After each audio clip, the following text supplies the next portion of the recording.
best way to start is to hit start.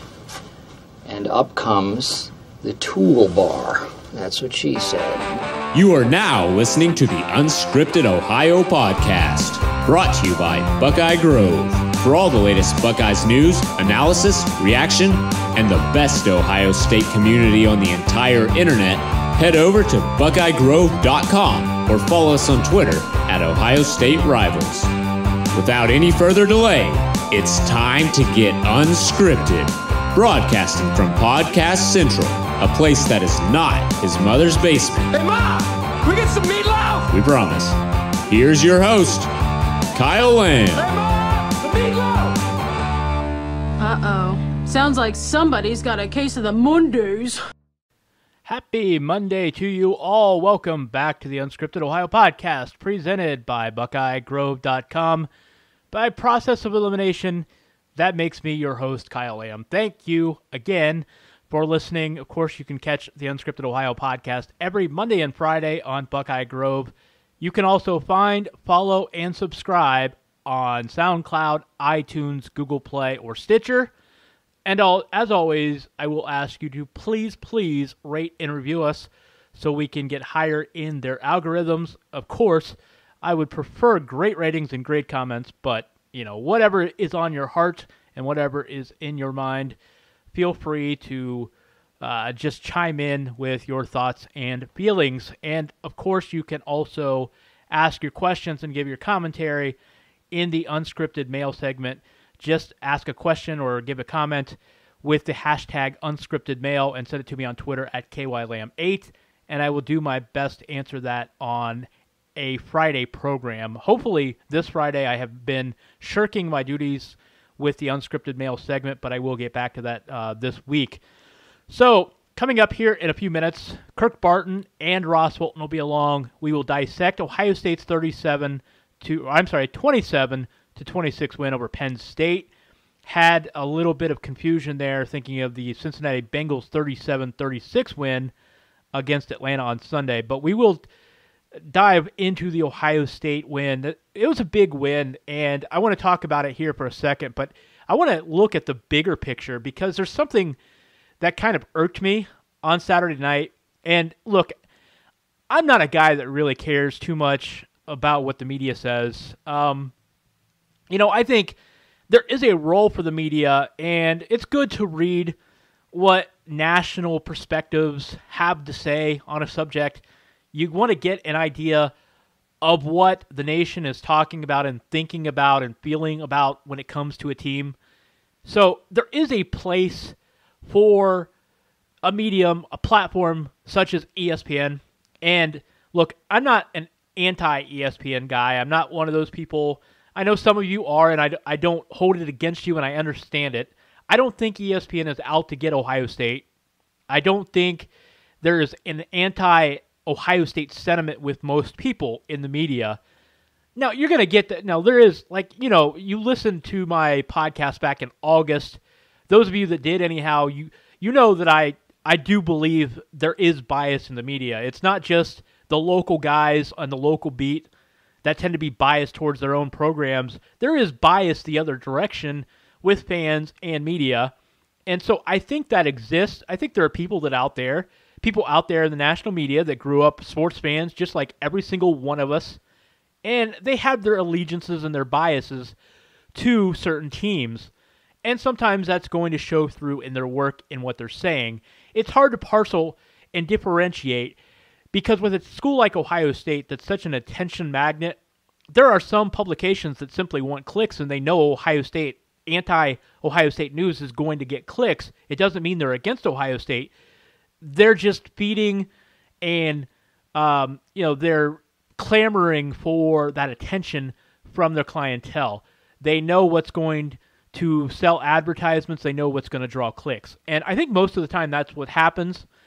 When you see an anti-Ohio State sentiment, and that's not just Ohio State. I mean, this happens, during the Reggie Bush stuff at USC. This was happening at USC because it was a big story. This was happening with the University of Miami scandals. This stuff happens at a lot of big schools. It's not just Ohio State, but Ohio State is such a big brand. and arguably the biggest brand in the country, you're going to see it more with Ohio State.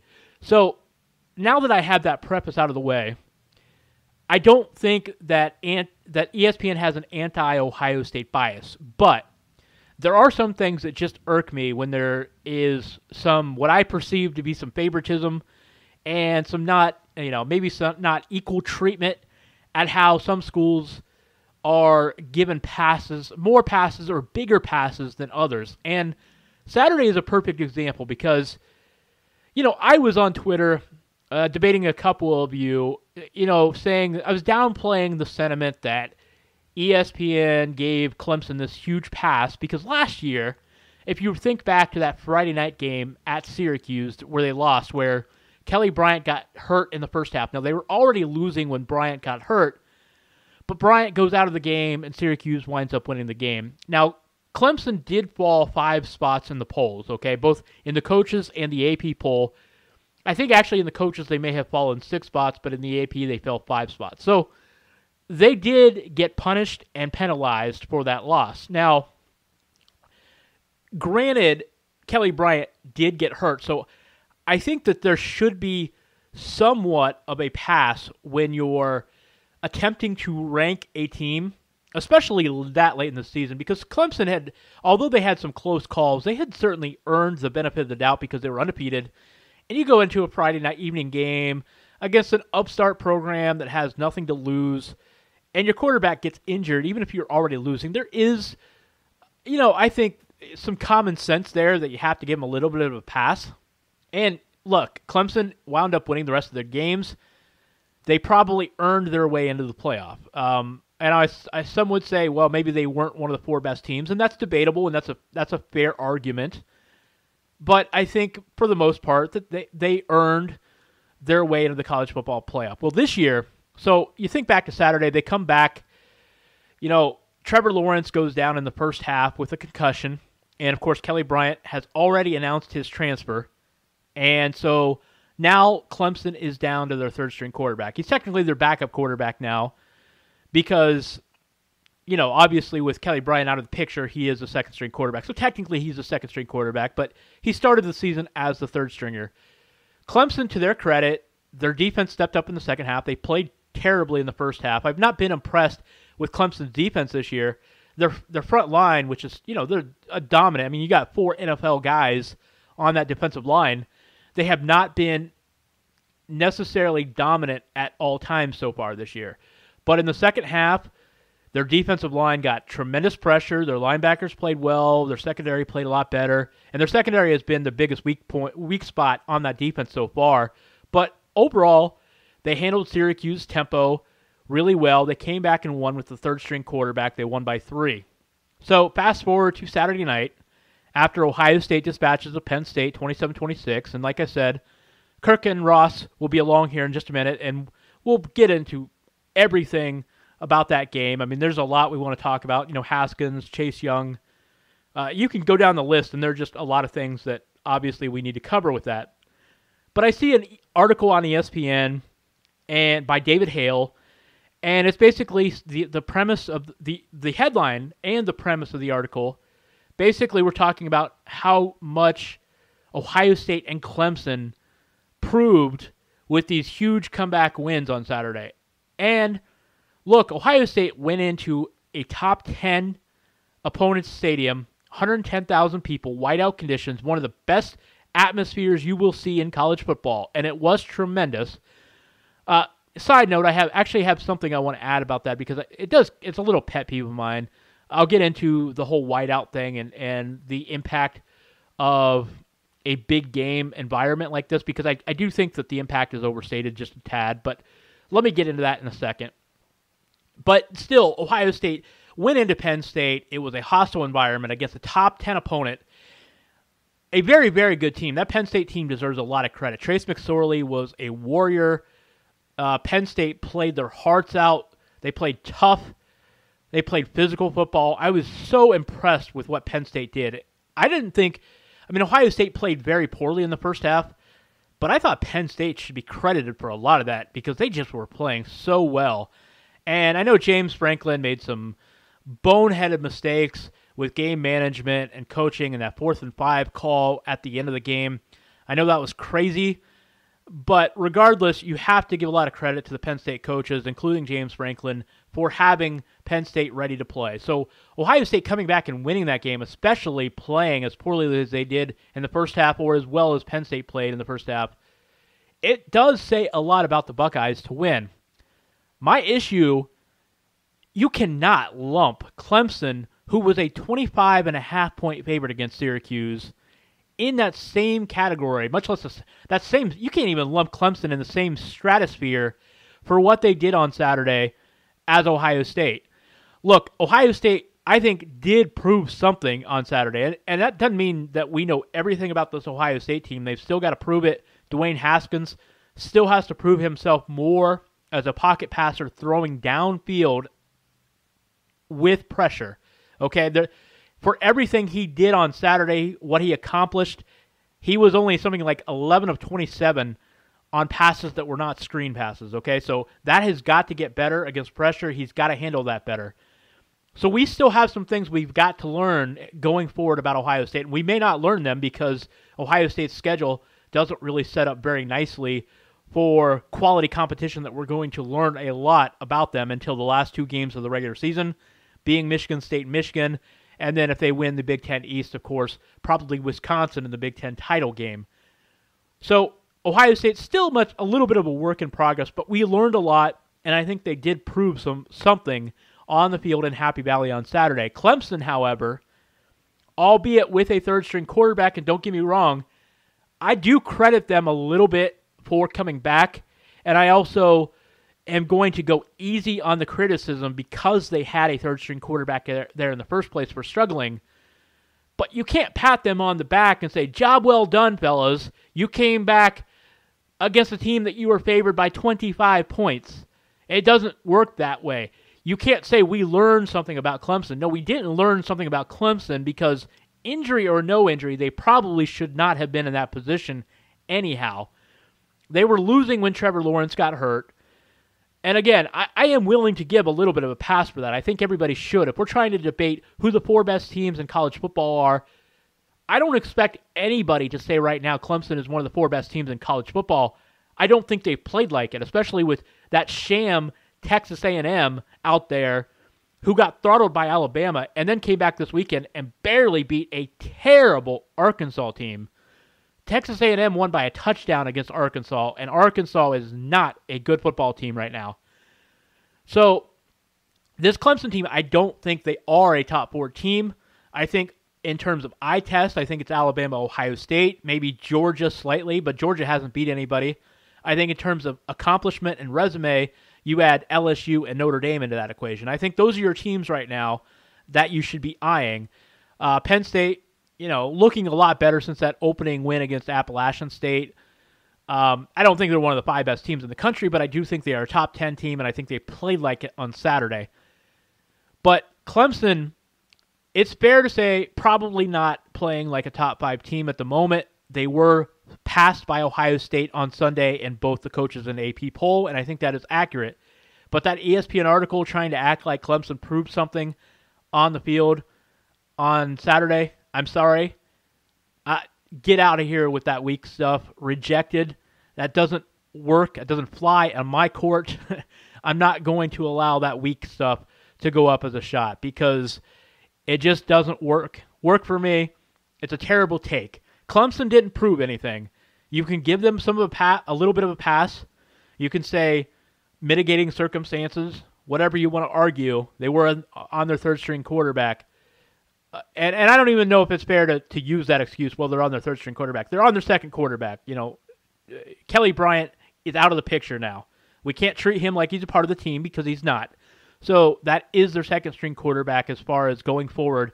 Those are the circumstances we have to deal with for Clemson. But mitigating circumstances, you can downplay it, and I'm not going to rake Clemson over the coals for barely winning against Syracuse. Syracuse was 4-0, but nonetheless, they were 25-point favorites. I am not going to pat them on the back and reward them for that kind of win and say, you proved something, because that's just not flying. It's just a pattern that we see in the media, and I'm so sick of it. It's lazy, and I don't know why certain schools get a pass, because it's like we talked about. I said earlier, I don't think there's an anti-Ohio State sentiment with most people. You get a couple guys here and there. Brett McMurphy made it personal about Urban Meyer. Mark May has always been anti-Ohio State. There are some guys that clearly just dislike Ohio State. Clay Travis comes to mind. He clearly dislikes Ohio State. He dislikes Urban Meyer. It's pretty clear, okay? You don't need to delve very deep into their motivation to see that's what's going on with some of these guys. But David Hale, I don't think this is an anti-Ohio State thing. I don't even know that he has any allegiance to Clemson. It's just lazy. It's lazy writing, and I don't know why it's done. But there is that sentiment out there, and it's perplexing why Clemson gets so much of a pass. And maybe they've earned it. I don't know. I don't like giving teams a pass when it comes to college football playoff conversations, or at least when it comes to previous year's performance. I don't think that should play a role. I don't like that Alabama got into the playoff last year because of that. I don't think what you did in previous years should count. I think every year should be different. I think every opportunity and every team should be based on what you have done in that season. And I'm not even necessarily a merit guy. I think it should be the 4 best teams. There's room for merit. You've got to argue merit to an extent. It has to play a part. But I also think the eye test, and at the end of the day, the goal is supposed to be getting the 4 best teams in the playoffs. So this is just one of many more reasons I've been advocating waiting until late October to come out with polls, because it creates a bias, it creates a perception, and the selection committee, like it or not, is going to be looking at these rankings. They may not, consciously take them into account, but subconsciously they're going to impact decisions when they get in those rooms and start deliberating. And I don't think that that is a good practice. I don't think it's something that is helping the conversations in college football when determining the 4 best teams. So, perplexing article. Ohio State went out and proved something on Saturday. Clemson did not. And it's just another thing to just roll your eyes at when it comes to these conversations. It's a lot of fun to talk about. It's interesting. But I really wish we would hold off on these playoff-type conversations and crowning teams and saying who's in and who's out. And I'm guilty of it. I mean, I'm doing it right now, so we're all guilty of it, right? But it's something that's not helping. I really wish polls would not come out until late in the season, so we're not tainting our jury pool, so to speak. So, anyhow, big picture type stuff doesn't really matter right now. Ohio State now has a stretch where they're going to go through four games in a row where they're going to be huge favorites.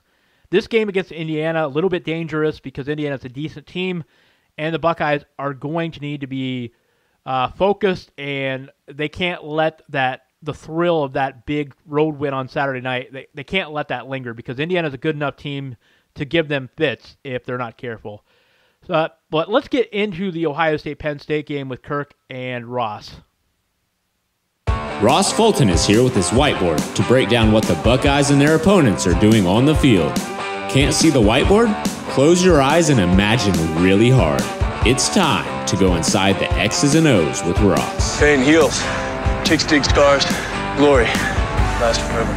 All right, Kirk Barton and Ross Fulton are with me now, and we're going to dissect this game. There's so much to talk about from Saturday night. Well, first of all, how you guys doing? And Ross, I'll start with you. That was a heck of a game. How are you doing, man? And what'd you think? It was quite a game. I think in a lot of ways Ohio State was fortunate to win, but the defense kept them in it, and then they finally kind of figured out where Penn State was leaving vulnerable there on the last couple of drives, and were able to pull it out. Kirk, what'd you think, buddy? First impressions of that game on Saturday. It was just a survive and advance kind of thing. I mean, I always worry when we have a bunch of guys that haven't played in an environment like that, because really that's the only environment that's that incredible, where it's really worth 10 points, like just going there. It's just so devastatingly loud, and we don't have like Michael Jordan to play there and a few kids, but I was worried about Isaiah Prince didn't fare well 2 years ago. He played much better. I was worried about young Thayer just because he's never been in an environment like that before, and our guys hung in there. And really, it's for me where we're at in the season. And since we have like this creme brulee schedule where it's like hard on the outside and soft in the middle, like we're to the soft part now. And it's like, these are the best kind of games because, we still have that 0 in the loss column, which is the ultimate trump card when it comes to the playoff voting and getting into the top 4.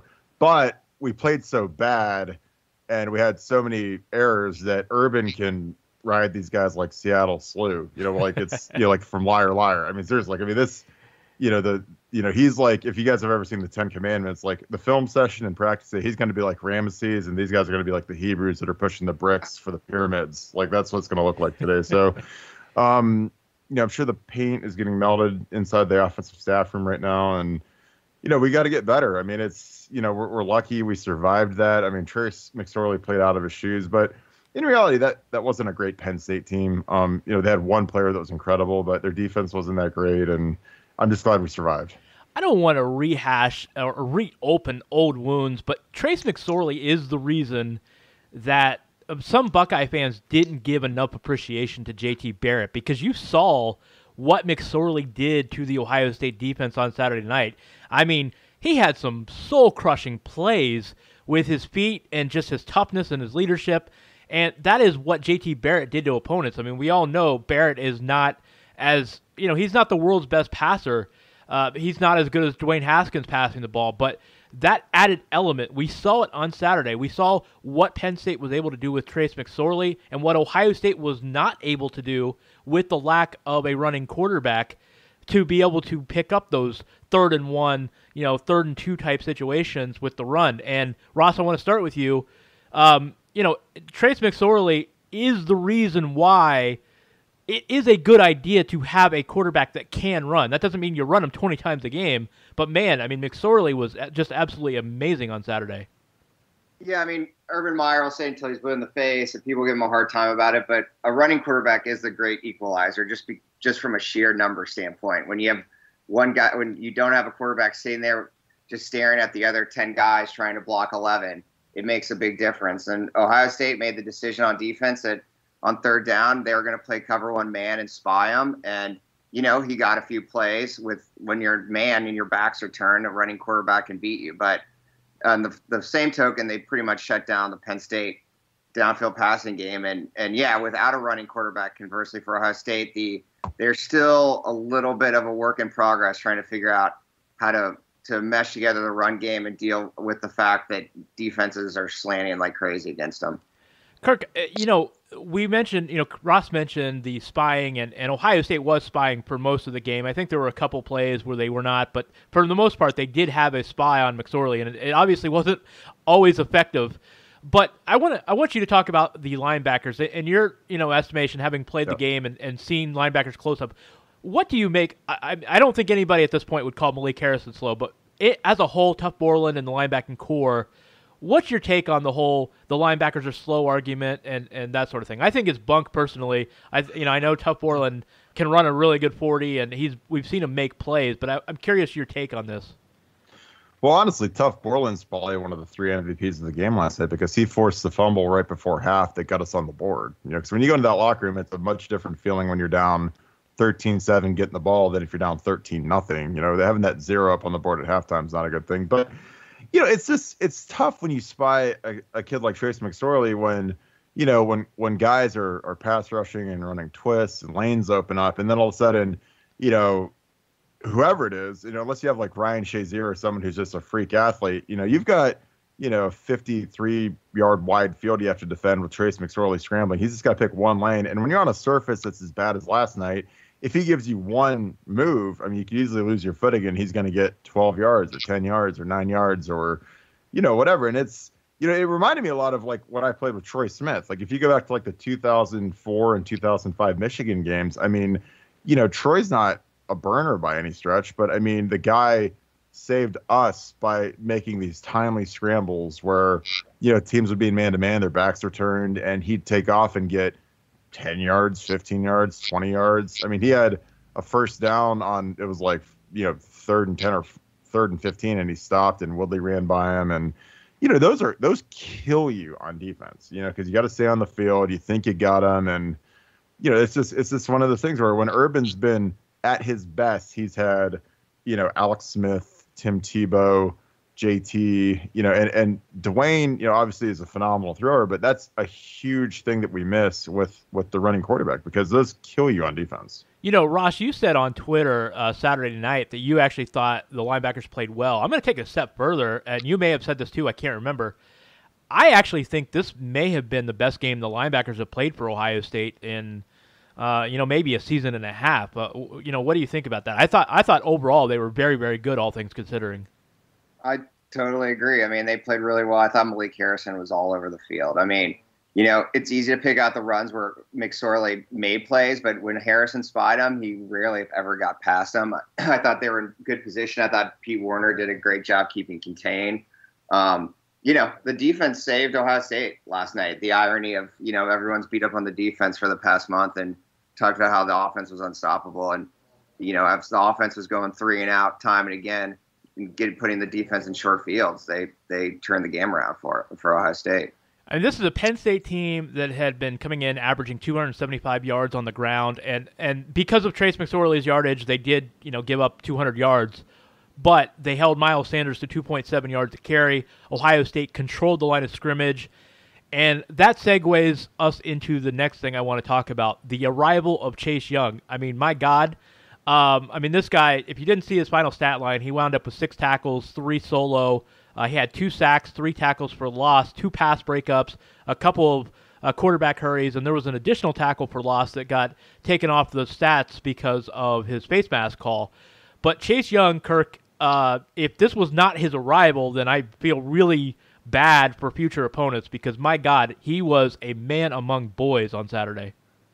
Yeah, I talked to Mark Pantoni the first time I saw that kid and asked him, is he going to grow out at defensive end? And he said, no, he's going to be Myles Garrett, essentially. And I was like, Jesus. This is when he first got there. And the kid's absolutely been a godsend. And, I don't know if we'll ever have a pair of defensive ends as good as him and Nicky when Nicky gets back. So I'm going to enjoy the last few games of the year when Nick gets back. But, Chase is a special player, man. And it's, he was a difference maker. And that's like a thing where, Larry Johnson, Coach Murray, they get these guys up front that really set the tone, and they're just a pain. Like Penn State couldn't handle Draymond, they couldn't handle Chase, and it really saved us last night. So I'm happy he's on our team. He was a nightmare for their left tackle last night, and and credit also to the defensive staff, because we ran some real timely twists. The last tackle for a loss when James Franklin was out of his mind and handed it to his running back on 4th and short. We ran a twist where Chase Young came scot-free. And I'm like, it's just a brilliant call, because on a zone blocking team, if they don't transition the blocking of that twist, then it ends up like that. It's like a play that looks like a glitch on Madden where the defensive end's unblocked and tackling the running back for loss. But, give credit to the defensive coaches for that scheme, because that was brilliant. It was a Bosa-esque performance for Chase Young. Nick Bosa, Joey Bosa. It was that category of performance. Chase Young just absolutely took over the game. So, Ross, you and I were complaining about this earlier before the show, the targeting call. I actually think, Pryor, I thought, was playing a pretty good game. And he like every defensive back that Ohio State has had back there the last year and a half, we've seen some games that just are, you kind of cringe a little bit, but I thought Pryor was playing a good game, and that targeting call, I went back and watched this again, and I'm just I'm asking myself, what the heck is a guy to do in that situation? I thought, maybe in the sheer spirit, letter of the law, yeah, maybe that is a targeting call, but I'm not sure what any guy in that situation is supposed to do.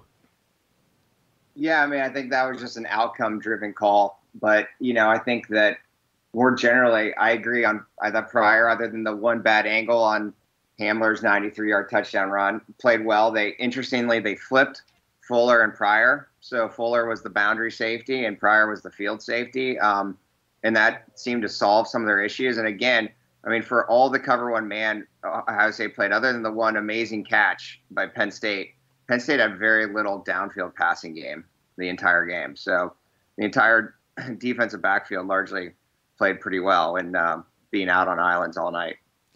So on the offensive side of the ball, there are a lot of things we could go into here, and we will here in a second. But I want to start off with, unlike Chase Young, where I feel like we've seen enough that this is probably something sustainable, Ben Victor made the play of the year for Ohio State so far.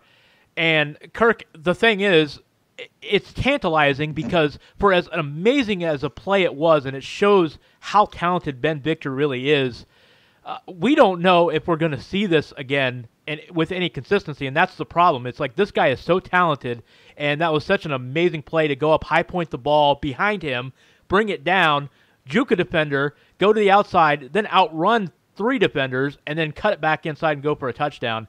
It was just a mesmerizing play, and yet it is kind of it kind of tells us all we need to know about Victor is that it's just like you just don't know what we're going to get from him.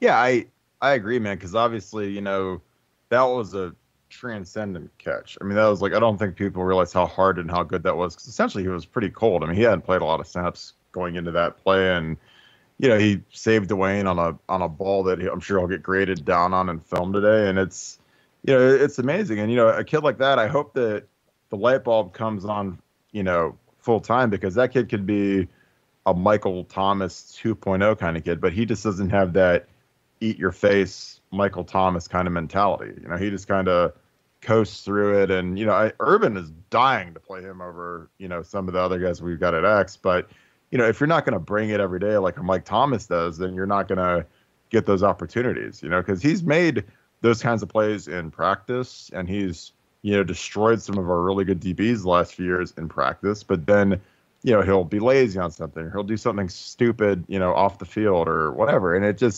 sets him back. And, you know, I'm rooting for a kid like that, because I'm like, God, dude, like for the stretch run, like we need guys that scare Alabama and Clemson and Georgia. And of all the receivers, like if there's one that I was looking at, I was like, man, that guy could really screw us up. It'd probably be him, just because he's like Mike Williams at, you know, Clemson when they beat the brakes off us, and we had Marshawn and Marcus and Garyon Conley. Like we had all those great DBs, and like we couldn't stop Mike Williams. I mean, that's the kind of guy Ben Victor needs to be down the stretch.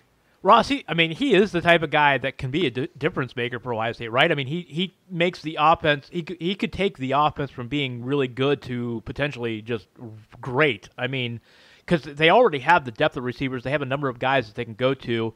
And Ohio State, and we'll get into this here in a second too, they just screened Penn State to death on Saturday, which was a welcome change for Buckeye fans that have seen this Ohio State team in the past not use screens when they were there. But this is the type of guy that can take the offense and just put it on another level if we see that kind of Ben Victor going forward, right?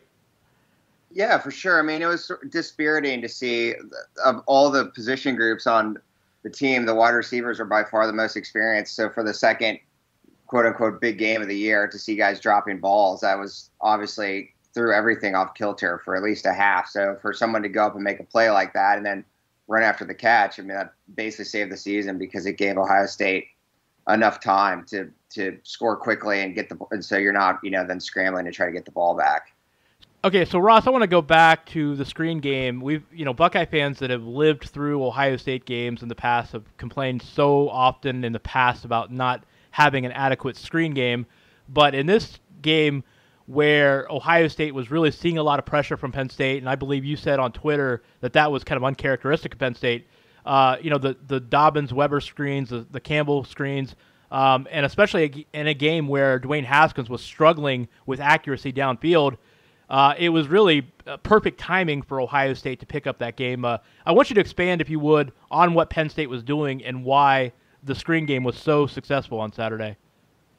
Yeah, so, I mean, to, you know, oversimplify a bit, generally speaking, Penn State was bringing a lot of interior A-gap pressure, both to limit Ohio State's inside zone run game and to, frankly, target Malcolm Pridgeon a little bit.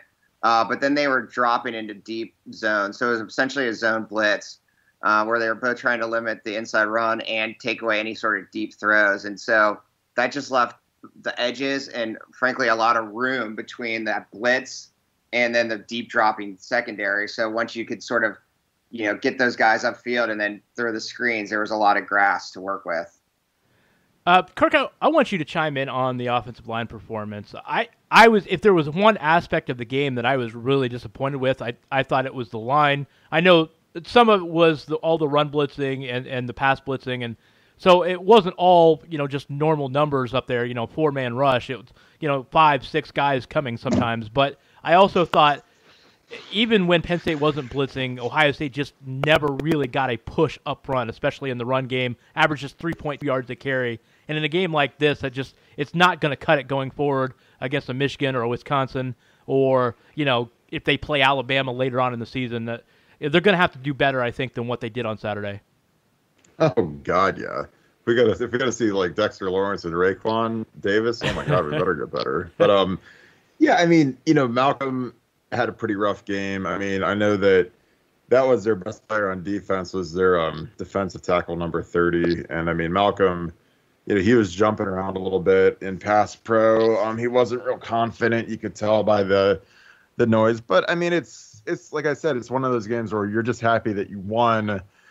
But you got to get a lot better. I mean, Brandon Bone's supposed to be coming back, which would be a nice shot. But for a lot of those guys, they hadn't played in an environment like that. Like, I mean, Thayer, Malcolm, Pridgeon, and Meach hadn't played in a stadium like that. And that wasn't even a great Penn State front. I mean, if we're just being serious, like there wasn't Tom Bahali and like back in the olden days. Like, I mean, the linebackers, they had like Sean Lee, Puz Luzny, Dan Connor, Navarro Bowman. Like, I mean, they didn't have anyone like that. But, it's a tough environment to play in. And, it's something where these guys, they got to get better. And sometimes you're just lucky that you're able to win when you play that poorly.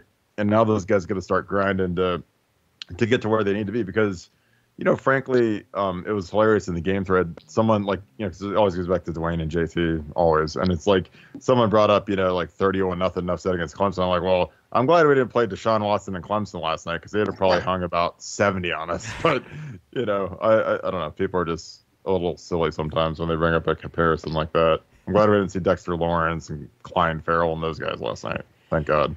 Yeah, And if I could chime in real quick, too, on the run game and the yards per carry. I mean, I actually think in some ways Ohio State should have probably run the football more.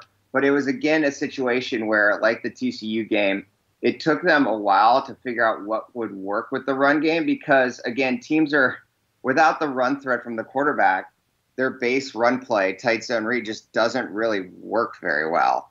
And teams slant and they take – so those are – a lot of the stuff runs are tight zones where there's just nothing there. And, there was a couple times – Haskins finally kept one and got 5 yards, but it's just it's other run plays that are working for them, and it just is taking them time to figure out what to use.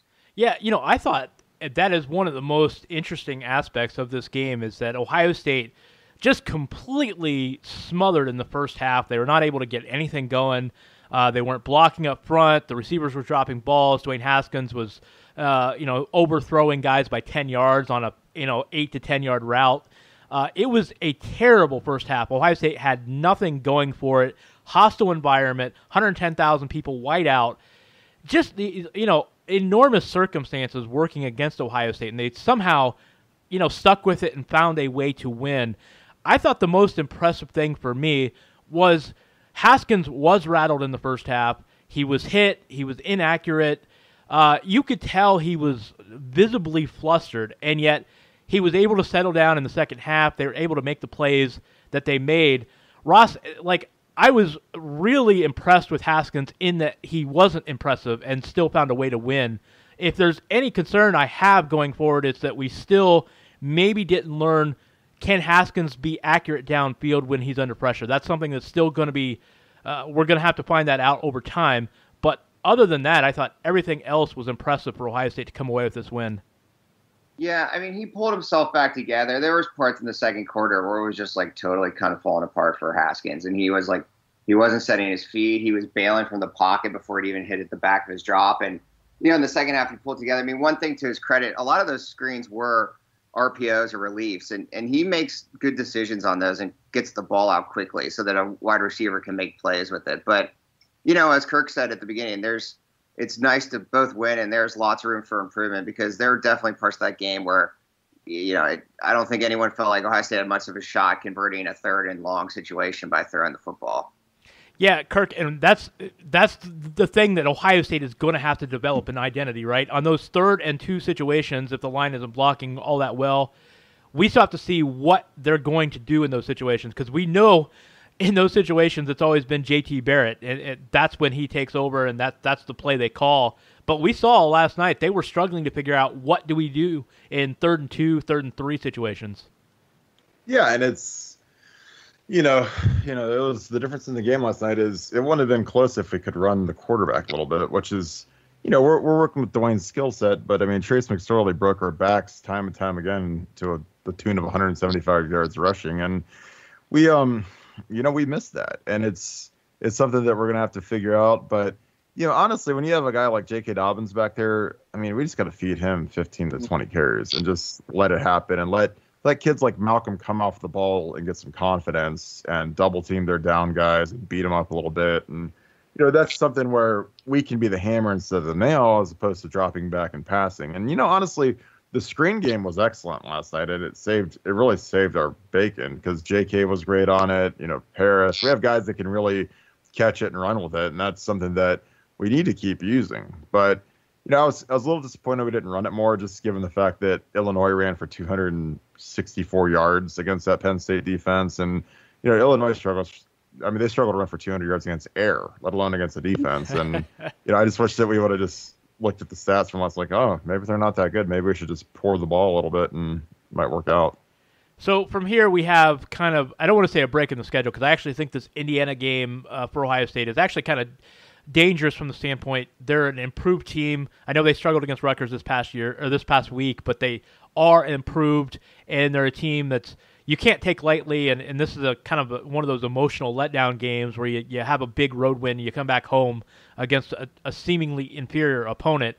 So I actually think this Indiana game is a little dangerous. They could make it closer than maybe it should be, but there is a break in the schedule for Ohio State where really there's nobody that should be coming within a couple touchdowns of them until, really Michigan State the week before the Michigan game. So, Ross, what do you look for with Ohio State going forward? What do you expect from them? There's plenty of time now to get, maybe Draymond Jones, whatever his injury is, get Nick Bosa back. There's plenty of time to heal the injuries, but what do you look for going forward, and what are you hoping that they improve upon until those big games in November? Yeah, and I mean, those are famous last words in college football. Is there's no game that should be close. That's what people said before Iowa last year too. There's games. I agree with you on Indiana. I think at Purdue towards the end of October it could be a tricky one. I think the things that we've noted. I mean, I think obviously you want the defense is improving. You want to obviously continue to limit the big plays to the extent they can, but I think to continue on the trajectory they're going. And I think offensively, it's still a little bit about finding a little bit of an identity running the football without the quarterback run threat and being able, as Kirk said, I think they got a little bit too cute and got away from that. And, I continue to be able to run the football even without the quarterback as a run threat. Kirk, what do you see from this team going forward? And a second question that I have, do you see this Ohio State defense? We saw signs of it last night, I think, for the first time all year. We saw the ability to be a smothering defense. I mean, Trace McSorley's big runs aside, but not every team is going to have a Trace McSorley back there. So do you think this team can be one of those traditional silver bullet defenses by the end of the year? Well, I hope. I mean, it's strange because I really felt like the defense carried us, but we still gave up like 500 yards, which is kind of weird it's weird to say our defense played great and we gave up 500 yards, but, they really, bailed us out a bunch.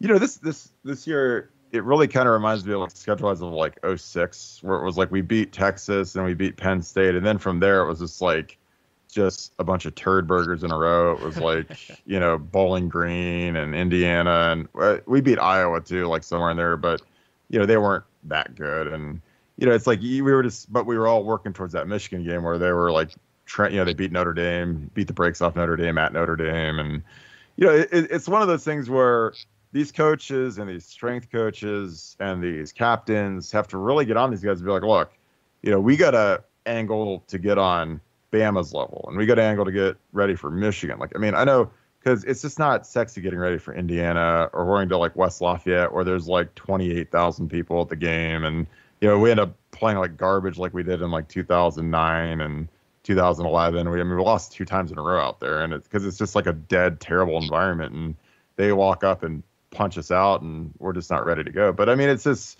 these guys got to keep their eye on the ball, and they got to be like, look, dodged a bullet. We're very fortunate. We're lucky. We should be grateful that we got out of there with a win. We're still in the mix, but let's be serious. I mean, we got to get going. You watch like Georgia and Bama and some of these super high-end teams that are really, that we got to go through to get to the playoffs. I mean, we got to get a hell of a lot better to be able to block those guys and to be able to get open on those guys, because they're ticking. And guess what? Most of them have either a running quarterback as a starter or they rotate in a running quarterback. So that's a big area of improvement, and it's something that, down the stretch we're going to have to get better at. So Ohio State, a 27-26 victor in Penn State on Saturday.